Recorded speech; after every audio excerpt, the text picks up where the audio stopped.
বর্তমান যুগে যখনই রাস্তায় বেরোবেন দেখবেন টায়ার ব্লাস্ট হয় একটা কমন ব্যাপার হয়ে গেছে। এখন তো সামনে গরম এসে গেছে, টায়ার ব্লাস্ট হওয়ার সম্ভাবনা আরও বেশি।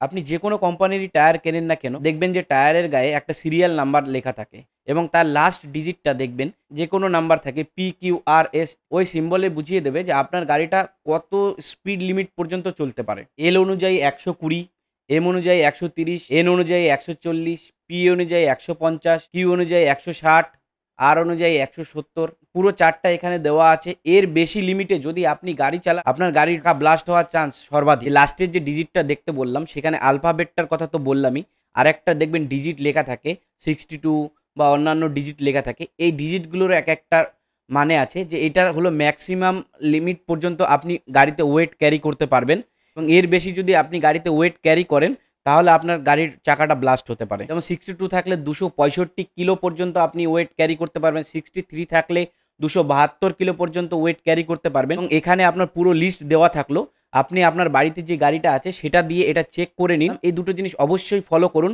যাতে আপনি এই গরমের দিনে আপনার গাড়ির চাকাটা ব্লাস্ট না হয় এবং আপনিও সুরক্ষিত থাকেন এবং রাস্তায় যারা চলাফেরা করে তারাও সুরক্ষিত থাকে। তাই এই ভিডিওটা প্রচুর পরিমাণে শেয়ার করুন, যাতে মানুষের উপকারে আসতে পারে এবং মানুষ সাবধান হতে পারে।